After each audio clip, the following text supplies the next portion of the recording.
to the New History on the Edge.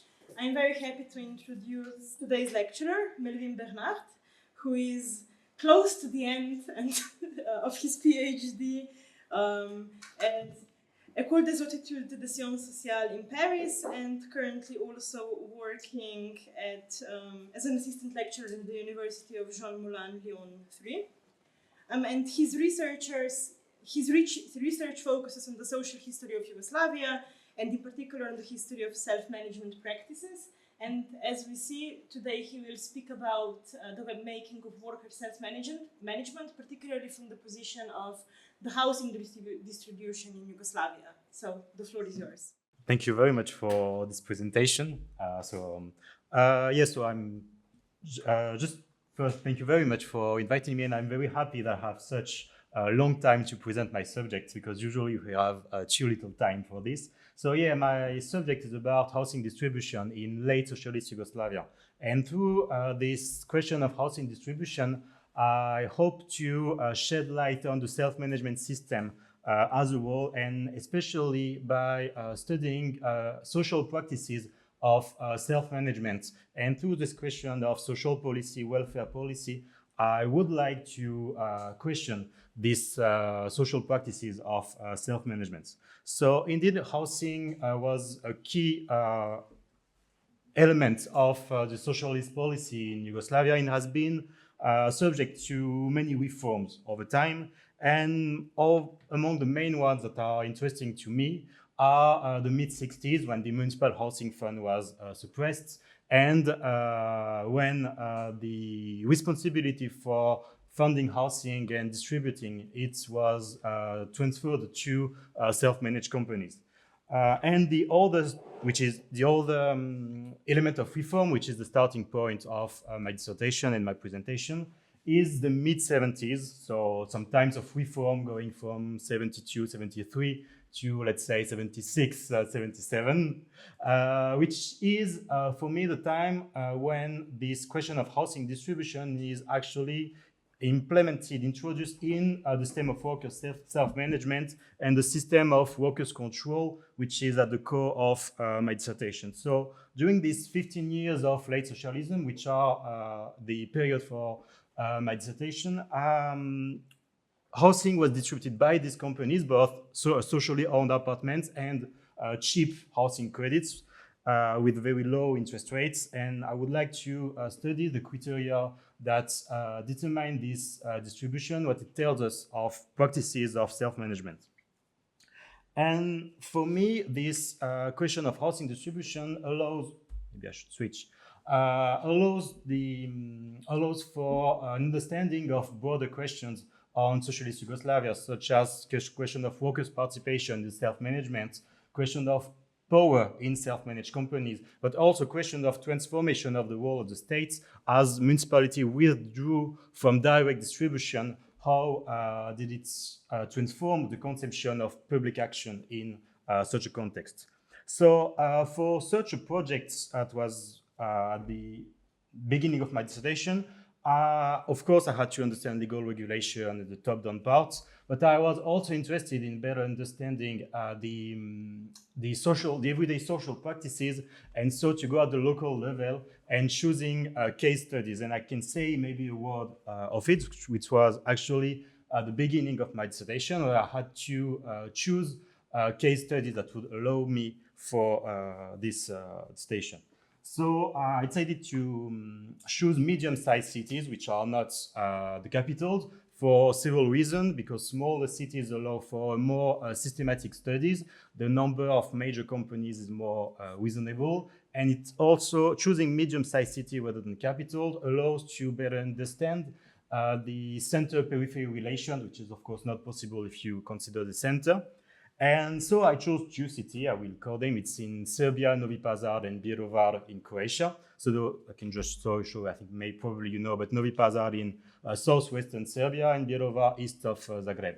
So why did I choose these two cities? There are, first maybe on methodological aspects. The question of choosing case studies is not about representativity. I wouldn't say that Novi Pazar or Bjelovar are more representative than any other couple of cities. Not more, nor less than any other city, but however, I think it allows you better understand what was possible in a similar institutional framework. And I think that was the point of microhistory. Microhistory is not about representativity. Of course, when you choose case studies, they don't need to be representative, and most often you can't find what can be considered as representative. However, you can find similarities and differences in a shared institutional framework, and so that's the point of this case study. So why these two cities? They are interesting for several reasons. Their size are somehow similar. If you consider the municipality, it's about like 60,000 inhabitants in the early 70s, less if you consider the city core, but it always depends on how you count this city core, of course. But also something interesting is that they have very different trajectories. Novi Pazar is basically the only city in the region, so it attracted many workers from the rural areas around. So it experienced constant growth in my period, while Bjelovar is actually in the periphery of Zagreb. So as it is in the periphery of Zagreb, it remained rather stagnating, which changed things in regards to pressure or housing pressure on the question. I also know the similarity is the fact that both of them were industrial cities with some companies, and also something interesting that their workforce in the companies I could study, the major companies I could study, was mixed. So both men and women, because the main sectors in the cities were textile in Novi Pazar, and in Bjelovar it was food industry, which is also mixed workforce, contrary to, for example, metal work, which is mostly men. And the subjects such as access to domestic space, I thought was interesting to have this a mixed workforce in the companies I study. Finally, the last point that was, of course, the most important is the availability of sources. So I have sometimes in Croatia the situation is better, but in municipal archives the situation is sometimes chaotic. But in Novi Pazar it was not. Actually, everything was very well sorted, and it was also a point that brought me to choose this case study. I will show you some elements of my sources, but you had many elements of documents in these two cities. In Novi Pazar, you had access to company sources, which is quite rare in the context, and also other elements that I will elaborate on later, which was essential for me to understand some aspects of self-management. So yeah, just show you some of where are the two cities in some of the companies. I can just show you what was Novi Pazar like at the end of the period. So it's quite interesting to see so the birth of this massive collective buildings that you can see in the picture, but also the remaining of smaller individual housing, which actually stayed important even in the city center during the war period, considering that was, of course, smaller cities and republican capitals. And so the urban landscape was shaped by this coexistence of massive buildings and individual housing. So I would like to, to start my presentation, I would like to start by the question of the negotiating of housing policy within the self-management framework during my period. During the period that's interesting for me. So, of course, one of the key feature of Yugoslav socialism was that companies were the actors in charge of locating apartments and even credits. This should not be a surprise, as it is actually somehow a common feature of European socialist countries. In the USSR, in the GDR, some companies, not all of them, but mainly the most important one, all played a role in welfare policy, in housing distribution. For example, in the GDR, a decree transferred a part of housing distribution in the early 50s. However, the particularity, I think, of this Yugoslav system is that the municipal distributions almost were all basically interrupted in the mid-60s with the suppression of the housing fund, and that the company was basically almost the only way to get access to subsidized housing from the mid-60s. While in other European socialist countries, most often both the municipalities and companies shared this responsibility of housing distribution. And also, which is actually the core of my dissertation, the other specificity is that the housing distribution in Yugoslavia was placed at the center of the system of workers' self-management. At least in theory, the principle of transparency, objectivity, workers' participation, self-managed democracy should be central elements of the policy of housing distribution. So it's actually also the reason why I chose the mid-70s at the beginning of my dissertation, even though companies became the main actors of housing distribution 10 years before in the mid-60s. So indeed, in the first decade of after the mid-60s reforms, so from mid-60s to mid-70s, this company-based system of housing distribution remained quite opaque and had a great lack of transparency during these first 10 years. I have elements on it. Basically, I can show you some elements of decision. So it's a 1966 decision on attribution of housing credits, but you can see basically they only attribute the credits and you never know the reason why, the procedure, the form of regulation that existed during this first period of the mid-60s to the mid-70s. But however, the mid-70s reform appeared to me as a turning point in this inclusion of housing distribution in the workers' self-management system. Because of these reforms pretended to include this distribution in a system of regulation and of workers' control, about which I will elaborate. So yeah, just to show you a difference, this is late socialism, so late 80s, and these are individual files of workers. So this is paperwork from the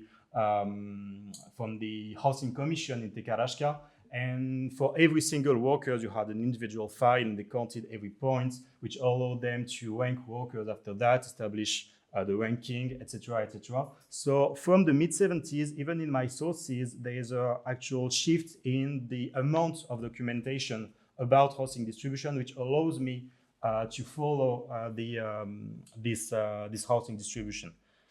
So why from the mid-70s I have such a term? You have a legal term which is related to this mid-70s, new laws on housing relations, which are at the Republican level, in 73 for Croatia, 74 for Serbia. And this new regulation by Republican power, and it was actually before that initiative from the federal power, was to enforce rule books on housing distribution. And in practice, especially inclusion of a point-based system, which, according at least to the reformers, would be a way to enforce more transparency, more objectivity. So they are not the only ones to believe that a point-based system may be more transparent, more objective. The point-based system for housing distribution have existed and even exist today in some cases. In the GDR, there were some cases of point-based system. Even in France, very recently, law passed to enforce compulsory system, point-based system for housing distribution. But in all these cases, point-based system is mainly help for the decision, but it never has a legal value. However, in Yugoslavia, it did. Workers were ranked the first, were entitled to an apartment, and if the apartment was not given to the first rank, they could contest in front of the court, which is somehow a specificity of this Yugoslav system. So this development of housing books, of at least pretensions of objectivity or transparency, is a major turning point in this conception of housing distribution from the mid-70s. Yeah, I can show you just picture of rule books, what they look like, etc. And actually, the lack of sources have evidence that this lack of sources for the previous periods of the mid-60s, mid-70s is truly related to a lack of regulation. It's very interesting because, for example, at Tekarashka, the newspaper, so the company newspaper itself, where it's written for in November 1974, so slightly after the law. On this occasion, it is important to underline that for the first time in Russia, flats are distributed to the workers according to objective criteria established by the Self-Managed Convention on Housing Distribution. This means that housing distribution will not and cannot anymore be made based on subjective and personal opinions or preferences of individuals or organs, but based on objective facts. So by the author's own admission, before these dates, some element of subjectivity, of arbitrary existed in the allocation of housing distribution, but from this date on, transparency and objectivity should allow for a more fair system of housing distribution. So actually, and in fact, in my sources themselves, I can see real changes in the making of this housing distribution. For example, I can show you, it's one of the documents I have in my sources, the first page, because of course there are many workers. So it's only the first page of the final ranking of workers. And you see all the criteria with the point-based system. And you can basically see how they were ranked. And in some other, you can even see the complaints of the workers, how they changed the calculation of points, and how this Housing Commission took part in the accumulation of paperwork about this housing distribution, which were meant to ensure transparency and objectivity in this context. Of course, it doesn't mean that every single work organization organized had such a system. Especially smaller work organizations kept distributing housing according to the only decision of the Workers' Council, even though it was forbidden, of course.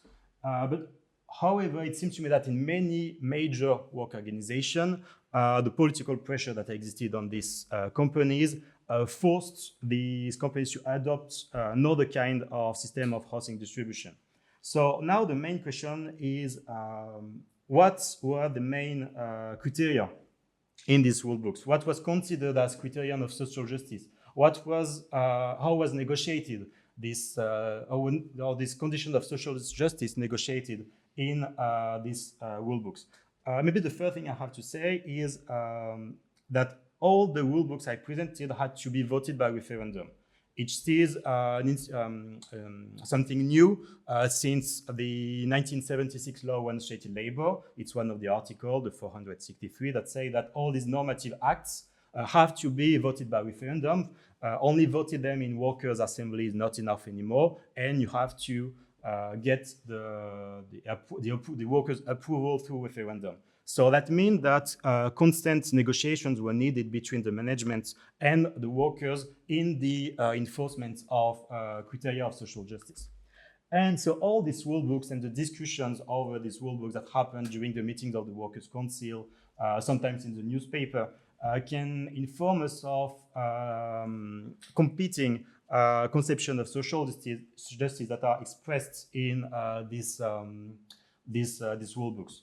So, for example, among the many rule books I had, sometimes the criteria could be quite different. Especially, for example, at Tekarashka in Novi Pazar, the main criterion was by very far, the table I showed you, was by very far seniority.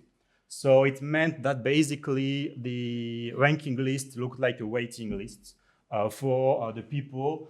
The waiting list was quite long. Most often, for an apartment, for housing credits, it's shorter, but for apartments, most workers waited between 15 to 20 years, and all other criteria which existed had minor importance in Novi Pazar. Or maybe all other criteria could be worth maybe 3, 4, 5 years of seniority, but not more than that. And for me, it's interesting because this conception of who should get the keys of apartments is related to a conception of reciprocal relations. So workers who dedicated their life to the work organization should indeed get access, should be have priority for access to housing, especially because in most rule books, it was the case at Tekarashka, the seniority in the work organization and seniority out the work organization was assessed differently. So you got more points for seniority inside the work organization than outside the work organization. And it goes up to the early 80s, before it's ruled unconstitutional, but up to the early 80s, you still had the difference. And which reinforces this conception of reciprocal relations between workers and the work organization, and the ones who should get priority are the ones who have spent longest in the companies. In other companies, especially in Bielovar, in many companies of Bielovar, the criteria was quite different. Seniority was always a criterion in all rule books, but it was maybe not the first one in many companies I have encountered, and often it was housing situation. So what was housing situation? The first criterion of housing situation was housing status, and what got the most points for housing status was being a renter.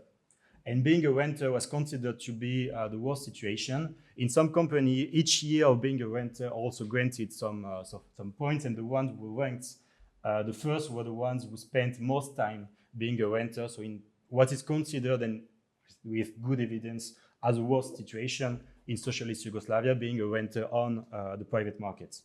So it's interesting to see that just with its two examples of company of rule books, how the system of self-management has shaped different conceptions of what were the moral values that should determine the housing distribution.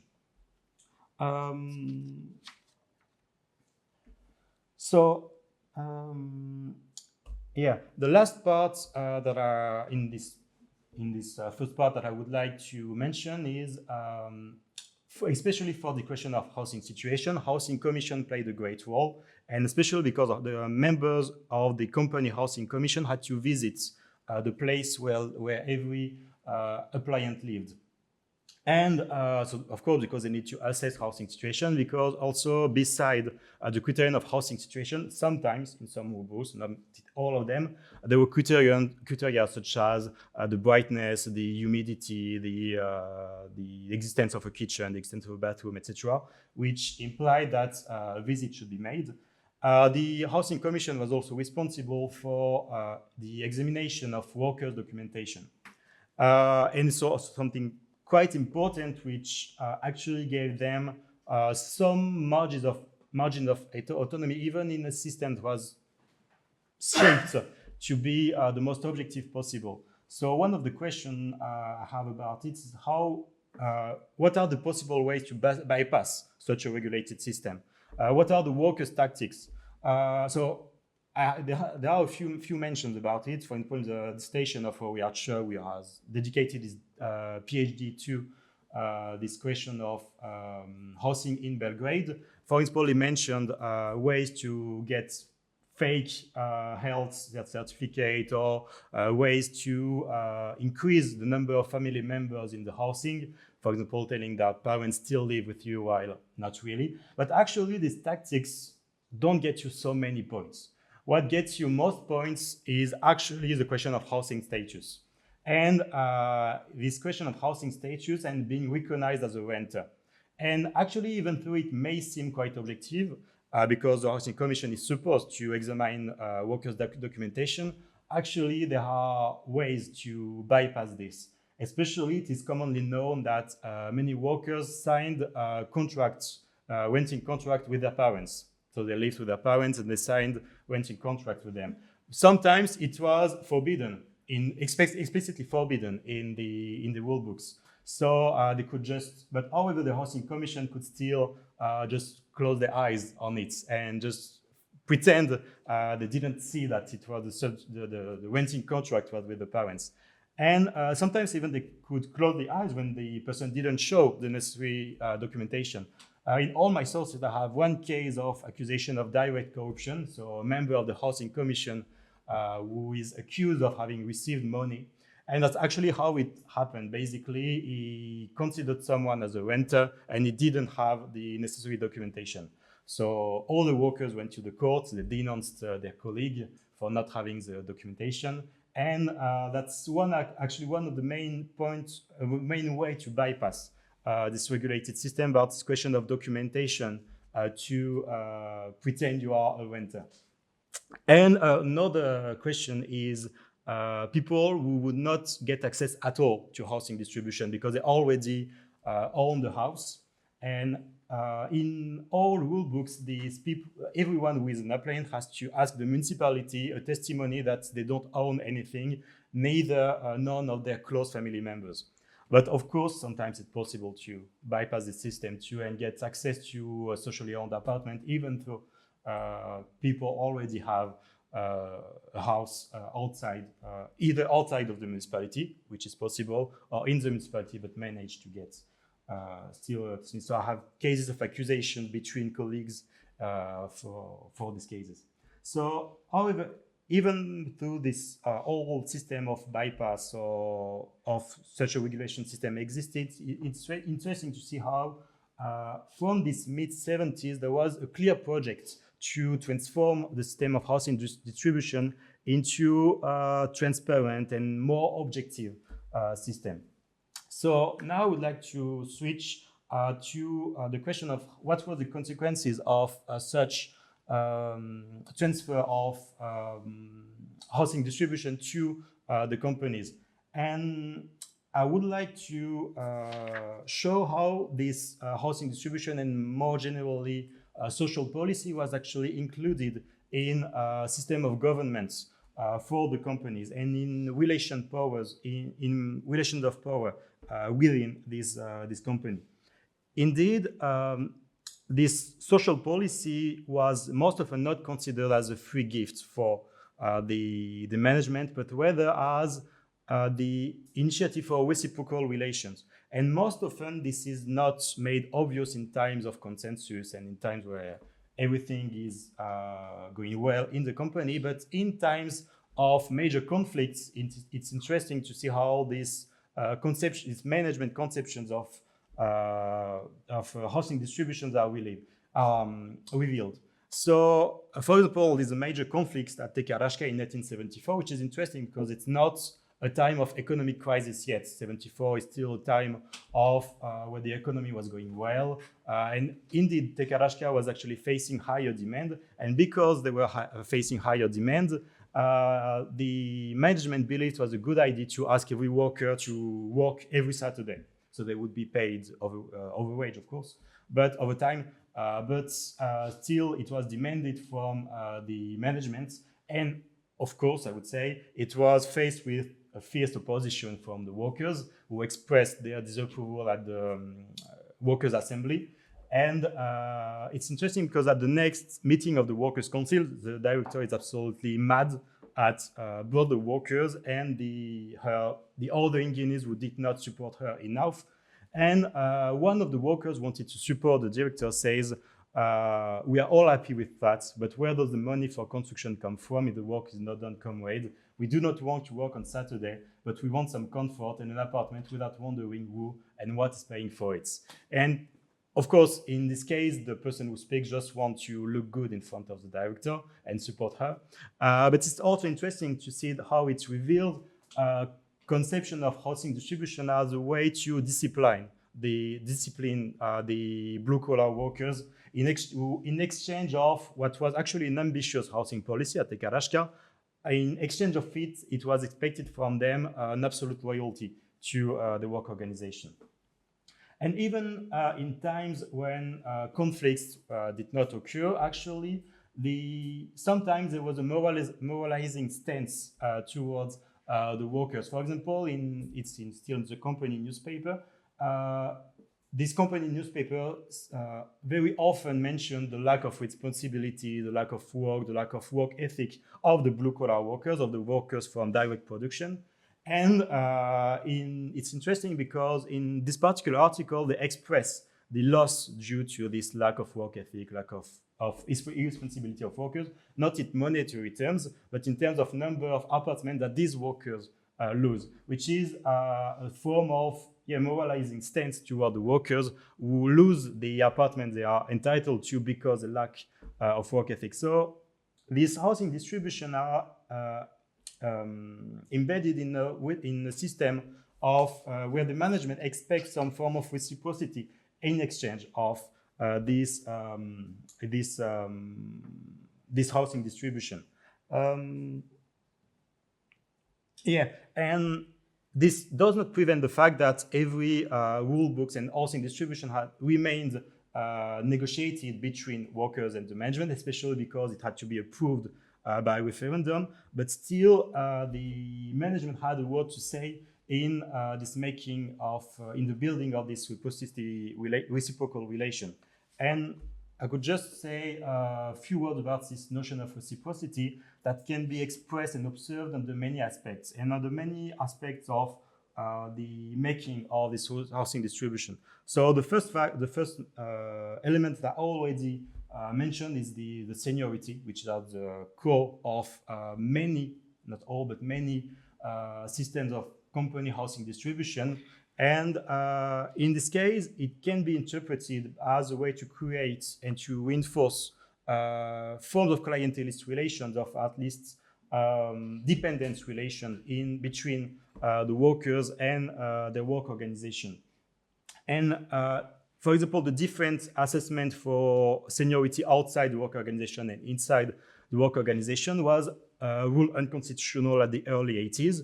But still, many companies continued to implement it, and even some managers tried to change the rule book and actually faced a strong opposition from the workers themselves, who refused to approve the new referendum, which equalized the calculation of seniority. And it says something interesting about this conception of social justice and even moral economy of the workers, and more globally about this different assessment of seniority is also reveals competing conceptions between the companies and the central state about what is the social property itself. For people who believe there should be an unequal assessment, they believe that social property is the company of the company, and that people who worked in this company should have access to the social property, while the central state believes that the social property is the property of everyone, not only the particular company, and that's why every year of work, no matter the work organization, should be assessed equally. It's interesting to see how in these rule books, and this making of housing distribution more generally informs us of the conception of socialism itself and competing conception of social justice. Another element that is really close to this use of housing distribution as a tool to manage the workforce is also the criterion of work results that existed in all rule books, basically. And most often, it was actually assessed by the individual productivity when it was possible, when there was a norma for the working position. And so it means that every percentage over the norma granted more points to the workers. And sometimes in some organizations, this criterion of work results and how much workers worked above the norma could have quite some importance. And even in times of crisis, which is interesting, the regular changes of the rule books tended to increase this criterion of work result. So who pushed for such a criterion of work result? Of course, the managers. We can understand why they try to push for this criterion to pressure workers into working more, but not only actually the management, which is interesting. I found mentioned in the archives of the youth organization of Croatia that some young communist workers also pushed for it because for them this criterion of work result was still better than a criterion of seniority, considered they were young workers. So it also shows how this system of distribution reveals these different conceptions of how housing should be distributed. Finally, the last point of housing policy as a tool to manage the workforce would be what is probably one of the most controversial elements of this housing distribution, the so-called card apartments, or kadrovski stanovi, which were distributed totally outside of the ranking system I just presented. So basically, the Workers' Council had the power to define a few work positions, and these work positions were automatically attached to either housing credits, either an apartment, and it depended on the will of the workers. So is it a breach of principles of workers' self-management? For example, in Archer's dissertation, he really interprets it as a form of moral failure of the self-management system, something that increased inequality, which may be understandable, but on the other hand, it's actually the natural consequence of a system that puts the housing distribution in the hands of economic actors who also had to face lack of specific workforce. And these card apartments were mostly distributed to work positions when it was quite hard to find workers. It was actually a way to attract the most qualified workers, especially in a system of relatively egalitarian pay system that existed in most companies, where the inequality in pay was quite limited compared to what can be observed in Western Europe. So what all these elements about housing distribution and managing workforce and relation powers between these companies show how the criteria for housing distribution are constantly negotiated within the company, and how are produced by systematic compromises between economic consideration, especially pushed by the managers, and elements of moral economy of the workers that the management has to take into account due to the fact that they needed to maintain some form of workers' consent to ensure that every regular referendum would be met with success. How much time do I still have? You still have a couple of minutes. So. Okay, so I do my third part in a few minutes. So I can do it more rapidly, maybe. The last part that I would like to elaborate on is the question of public intervention. So until now, I presented you like this self-managed company as autonomous social spheres, with its own system of constraints, maintaining workers' consent, economic considerations, social justice, etc.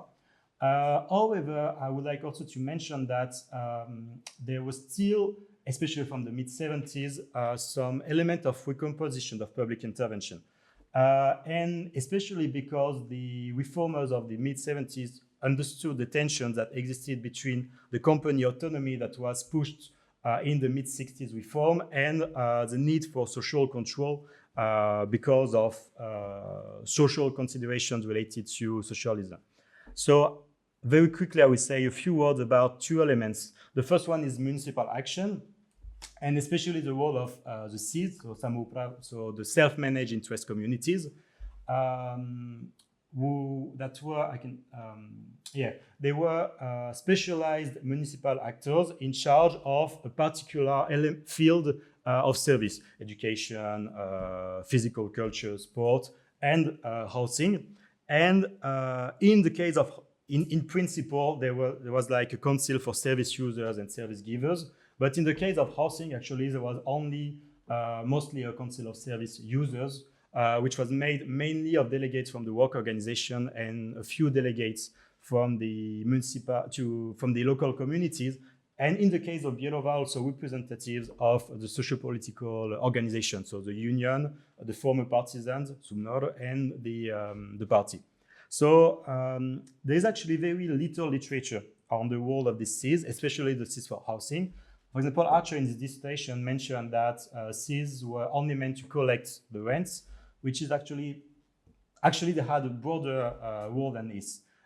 So first, the collection of the rent was important, and they did not only collect it, they set the level of the rent, which is also something important. I won't have time to elaborate on that.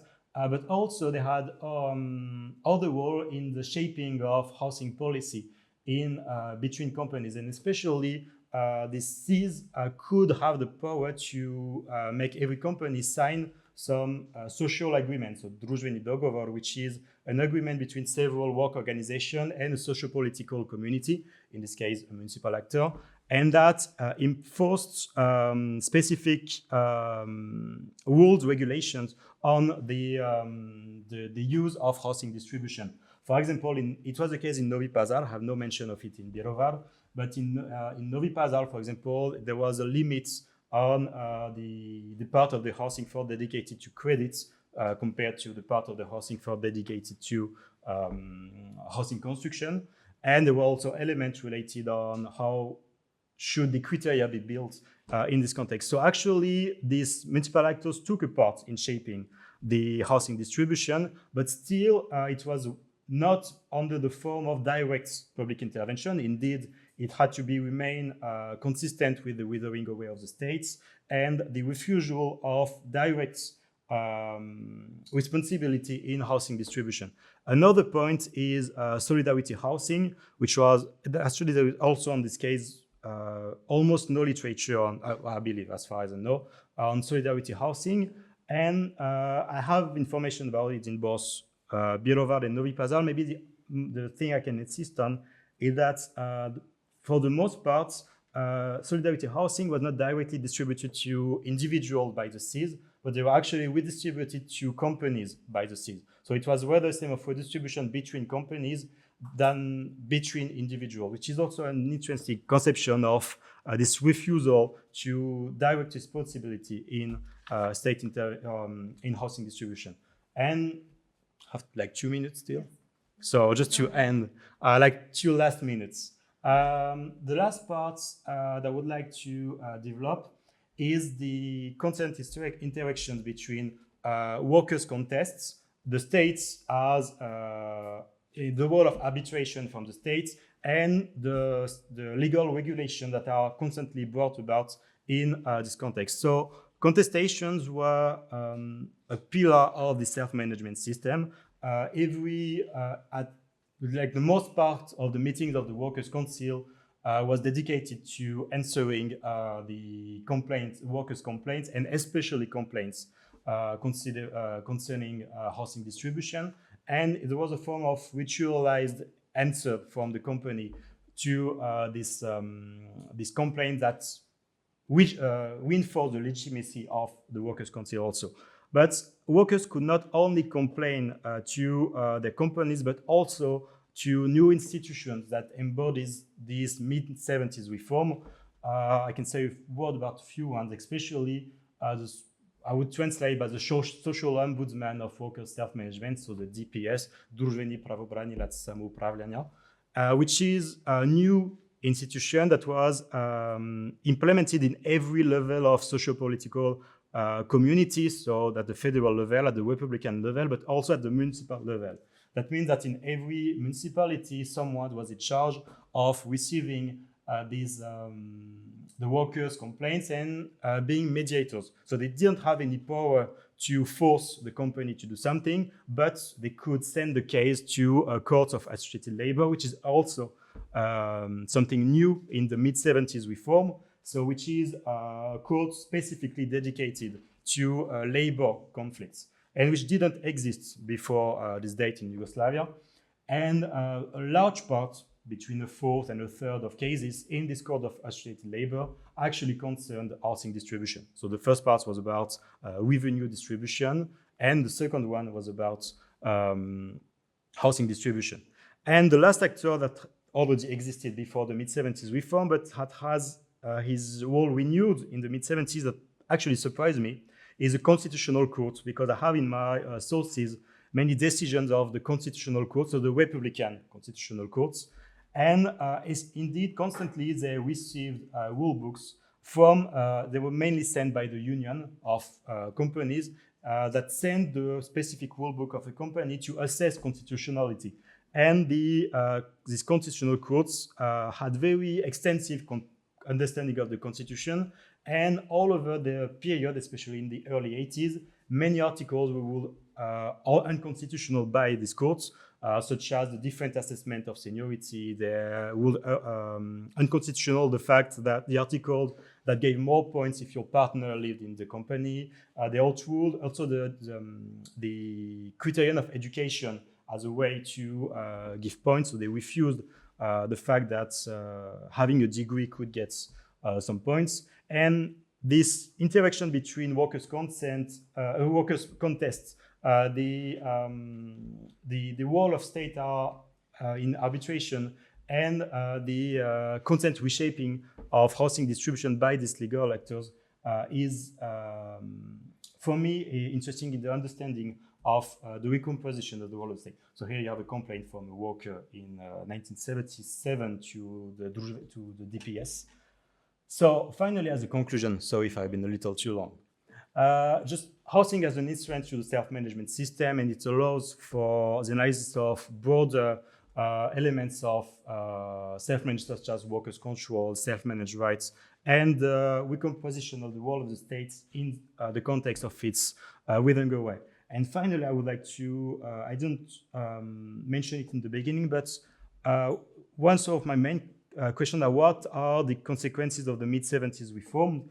And a large part of the historiography has often had a very critical approach of the mid-70s reform as a reinforcement of political power over society, as a time of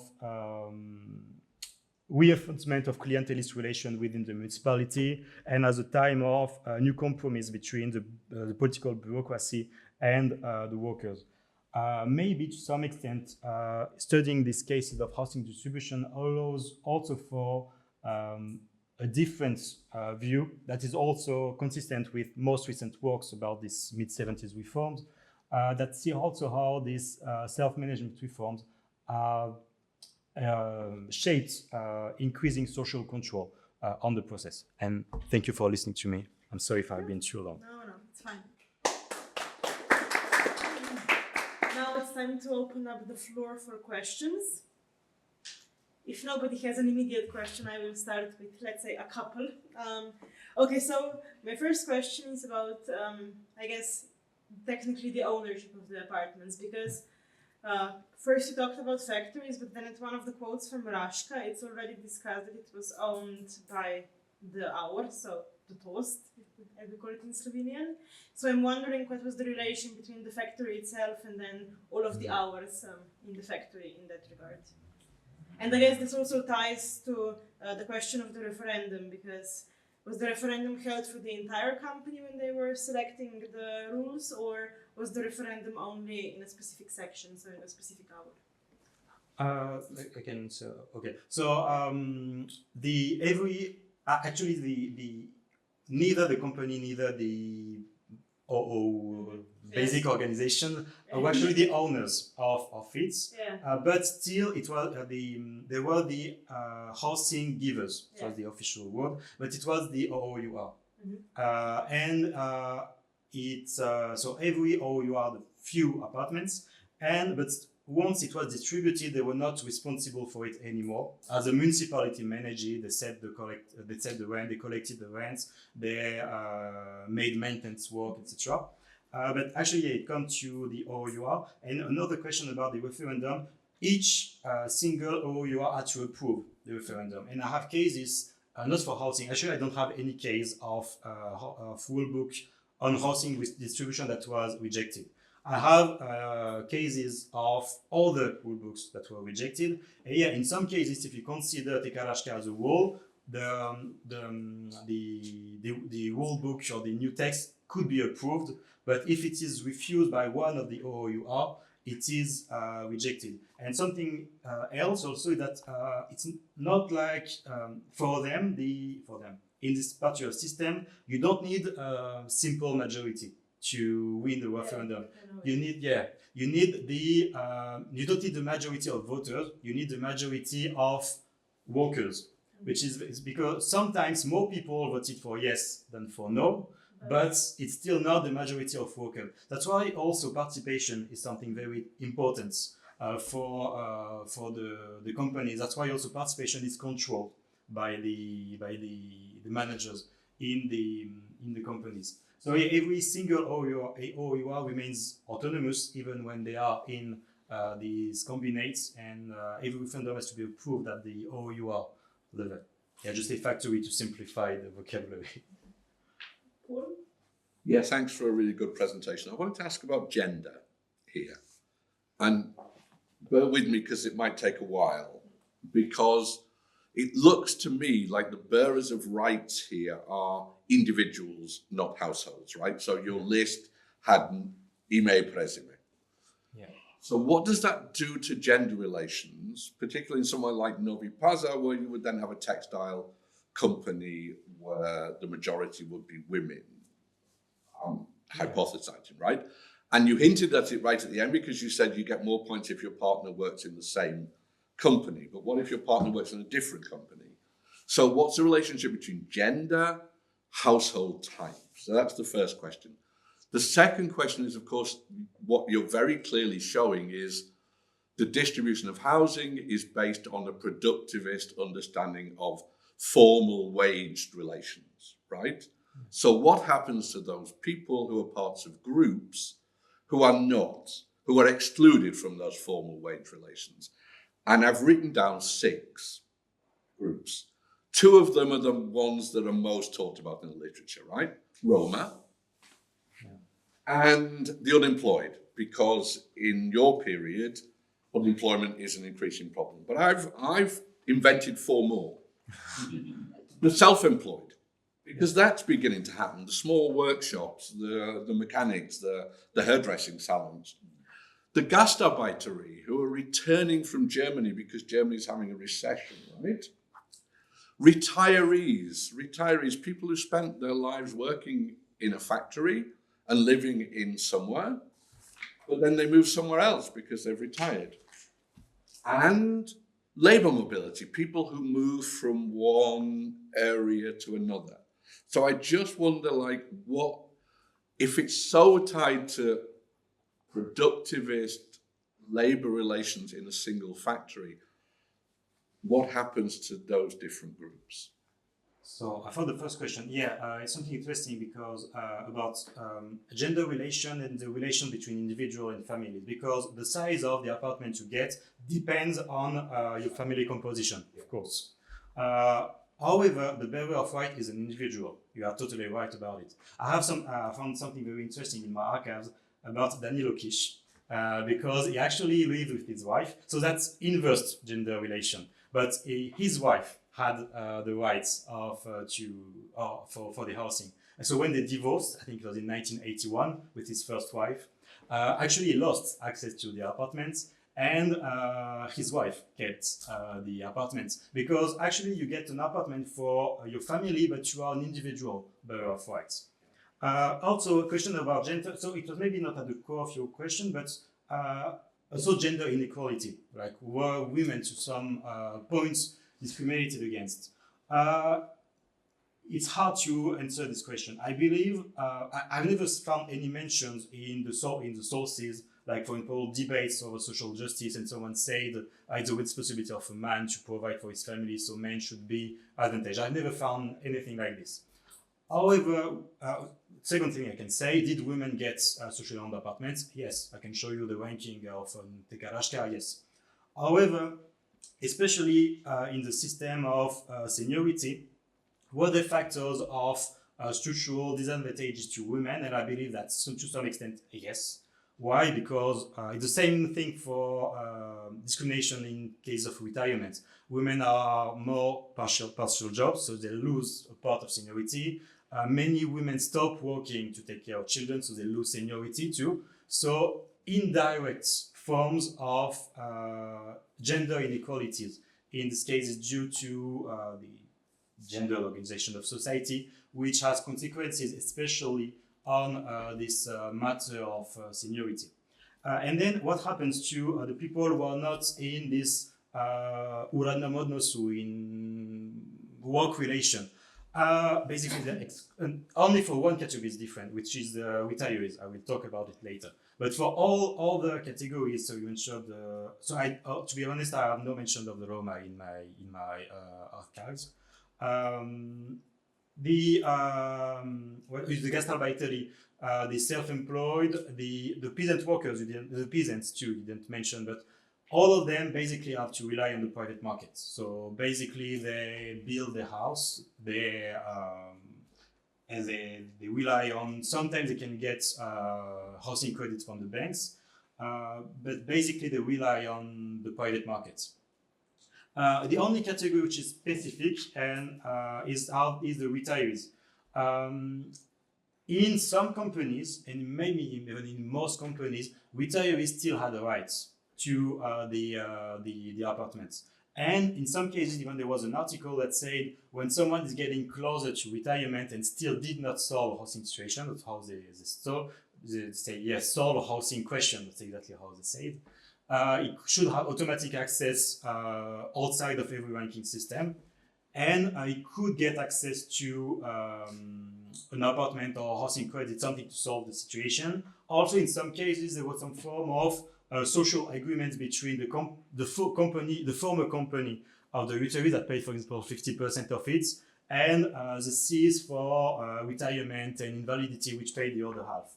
And also a small part of the Solidarity Fund was actually dedicated to not directly retirees, but people with the most vulnerable situations, and mostly they were retirees.